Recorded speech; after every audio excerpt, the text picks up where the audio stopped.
Christmas morning, 2007.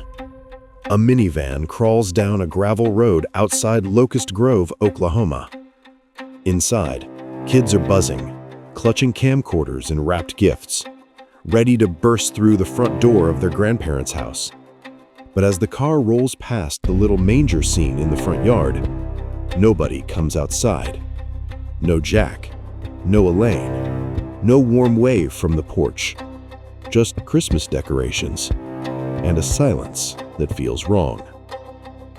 Jack and Elaine Denney were the kind of grandparents every family hopes for.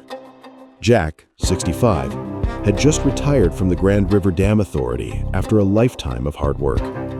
Elaine, in her mid-60s, was a homemaker who loved cooking, sewing, and spoiling her grandkids.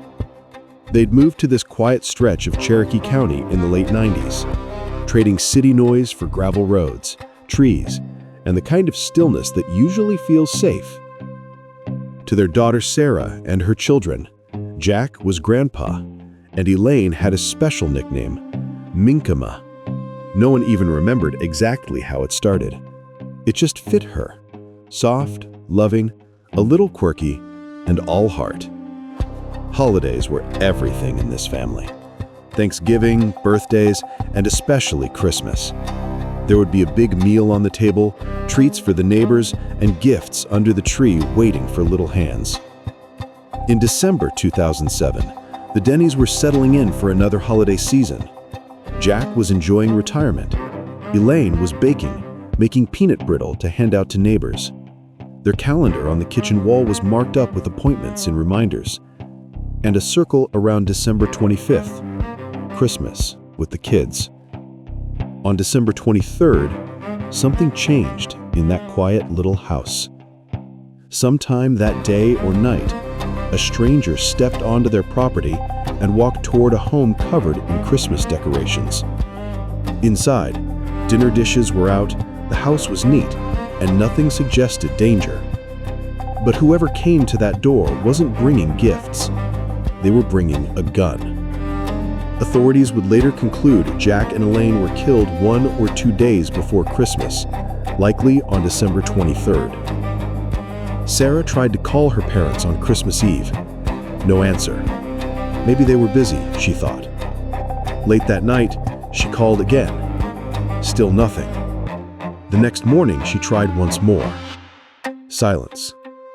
By then, that uneasy feeling had settled in her chest, the kind you can't quite explain, but can't ignore either.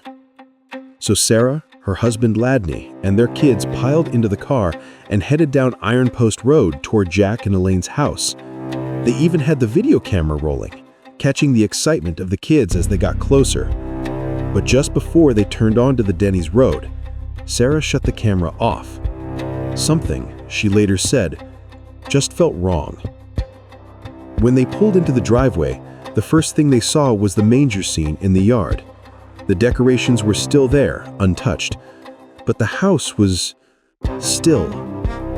No one stepping onto the porch, no door swinging open, no wave, no smile, no Merry Christmas from Grandpa and Minkama. The back door was unlocked. That alone was unusual. This was the country, but Jack and Elaine were careful. Sarah stepped inside first. The house looked normal at a glance. Dinner dishes in the sink, food still on the table, peanut brittle waiting on the counter as if Elaine had just stepped away for a moment. Their calendar on the wall was frozen on December 23rd. Then Sarah looked down. For a second, she thought she was staring at a trash bag on the floor, something black and out of place. Then her brain caught up. It wasn't a bag. It was blood. A lot of blood.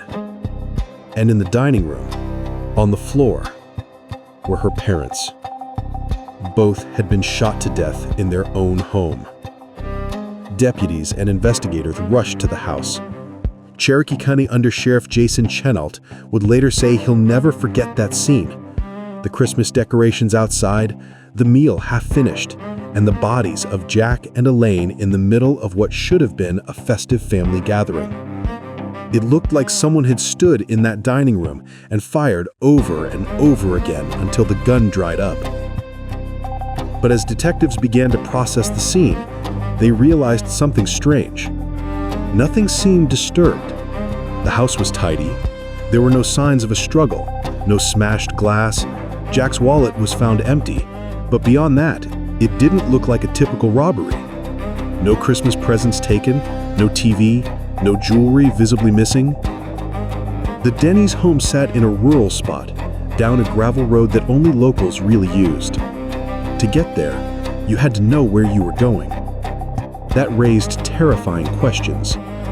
Had someone targeted Jack and Elaine, or had a stranger somehow stumbled upon this quiet home and decided to turn it into a kill zone? Investigators gathered everything they could. They photographed the scene, collected shell casings, and dusted for prints. On a dryer in the home, they found an unidentified palm print, one of the only physical clues the killer left behind. They checked phones, interviewed neighbors, and tried to piece together their last days. They chased every possible angle, strangers driving by, local drifters, even rumors of a man living in the woods behind the property. That lead, like so many others, went nowhere. There were no 911 calls, no security cameras, no obvious enemies, no DNA they could tie to a suspect, and no one in Jack and Elaine's life who seemed capable of something this cold. The Oklahoma State Bureau of Investigation was called in to help. Agents like Vicki Lyons went door to door, asking questions, collecting fingerprints, trying to match that one palm print from the dryer to somebody in the area. They checked every tip they got. Still, months turned into years and nothing solid stuck.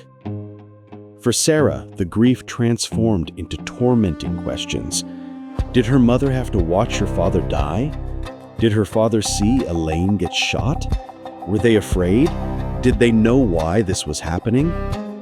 Those questions got louder every Christmas as her family tried to celebrate the holiday that had been stolen from them. By 2010, the double murder of Jack and Elaine Denney had become one of Cherokee County's most haunting cold cases. Investigators hadn't stopped working, but they were running out of options. That's when a letter arrived, sent from inside a prison cell. The author was a man named Justin Walker. He was already locked up on unrelated charges. In his letter, Walker claimed responsibility for the murders.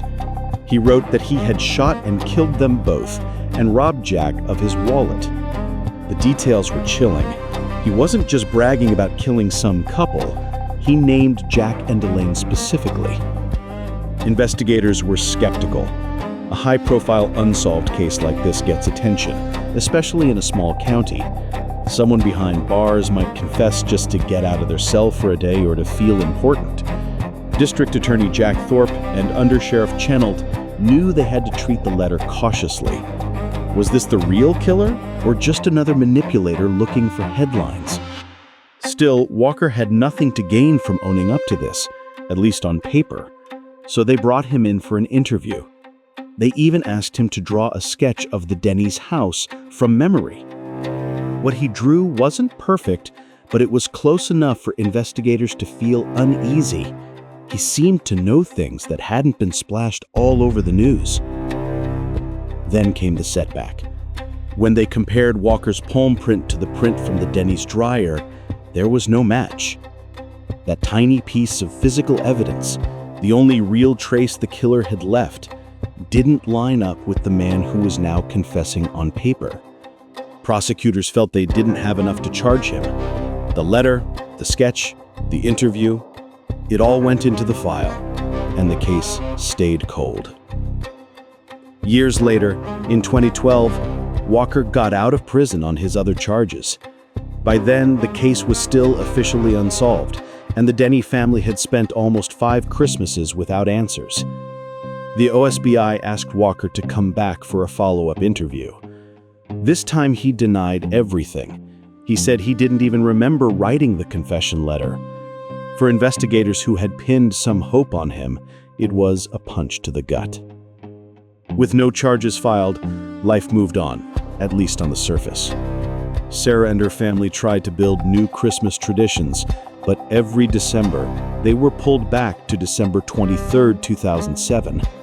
The sheriff's office kept the case open. In 2017, the OSBI even offered a $10,000 reward for information that could finally break it open, publicly acknowledging that after a decade, they still didn't know who had pulled the trigger. And then, quietly, the break they'd been waiting for arrived. It came from someone who knew Justin Walker well, a former mental health professional who had treated him during a stay in a facility years earlier. According to that tip, Walker had confessed in therapy that he'd killed the Denneys, but said they weren't his intended targets. The story he allegedly told was even more disturbing. Walker claimed his girlfriend had told him that as a child she'd been molested by her uncle. Consumed with anger and high on drugs, Walker decided to take revenge. He went out looking for the uncle's house and went to the wrong one. And then, in this version of events, Jack and Elaine weren't just victims, they were victims of a horrible mistake. Wrong place, wrong time, wrong door. Armed with that information, District Attorney Jack Thorpe turned to Oklahoma's multi-county grand jury, a powerful tool that could compel witnesses to testify under oath. In 2018, after reviewing evidence and hearing from key witnesses, the grand jury indicted Justin Walker on 2 counts of first-degree murder for the deaths of Jack and Elaine Denney. The theory was that Walker had gone to the Denneys' house on December 23rd with a gun, either to rob them with a dangerous weapon or with the outright intention to kill. Investigators also believed he might not have acted alone, and even after his indictment, they publicly asked anyone with information about a possible accomplice to come forward. For the first time, there was a named suspect, formal charges, and a path to justice. Justin Walker initially pleaded not guilty. His defense team signaled they might pursue an insanity or mental disease defense. Meanwhile, prosecutors dug into his history. Court and federal records showed that Walker already had a record involving firearms and violence, and at the time of the indictment, he was in prison on a separate federal gun conviction. But instead of going to a full jury trial, the case took another turn. In March 2019, more than 11 years after Jack and Elaine were murdered, Walker changed his plea. In Cherokee County District Court, surrounded by members of the Denney family, he admitted he had shot and killed Jack and Elaine back in 2007. In exchange, the charges were amended to 2 counts of second-degree murder. During the legal proceedings, different versions of Walker's motive surfaced. At one point, according to that mental health professional, he had described a revenge plot aimed at his girlfriend's uncle, with the Denneys killed by mistaken identity. Later in court, he said he'd been on drugs that Christmas and was simply looking to rob houses, suggesting Jack and Elaine were just unlucky enough to be home when he kicked in their door. Even with the confession, the why never fully solidified into a single clear story. The judge sentenced Justin Walker to 40 years for the murders. Because he was already serving a 10-year sentence for the federal firearms case, that 40-year term doesn't even begin until his current time is done. Prosecutors say that in total, Walker is expected to spend close to 50 years behind bars, effectively most of the rest of his life. For District Attorney Jack Thorpe, it was one of the best days of his career. One of Cherokee County's biggest mysteries had finally been answered in court. For Undersheriff Jason Chenault and the OSBI agents who'd walked that gravel road, stared down that blood on the floor, and chased dead-end leads for a decade, it was a hard-won victory. And for the Denney family, it was justice, but not peace. Even after the plea, some questions linger. Did Walker act alone? Was it truly a botched revenge killing or a chaotic robbery turned massacre? The grand jury documents and investigators have hinted at the possibility of an accomplice. If that's true, someone out there has lived all these years knowing what happened inside that little Christmas-decorated home and has never come forward. What we do know is this: Jack and Elaine Denney were ordinary people who loved their family, their quiet life in the country, and the holidays. They had no reason to expect violence, no bitter feud, no secret double life. On a December night, as they were getting ready for Christmas, a man fueled by drugs, anger, or both stepped into their home and ended everything. Today, the gravel road is still there. The manger scene is gone, the decorations packed away forever. But for Sarah and her family, every Christmas is split in two, before 2007 and after. Their lives, like that calendar frozen on December 23rd, will always be marked by the day their parents were stolen from them. If you've watched this far, I want to hear from you. Do you believe Justin Walker targeted the wrong house in a twisted revenge plot, or was this a senseless robbery that turned into murder? And do you think he acted alone, or is there still someone out there who's never been held accountable?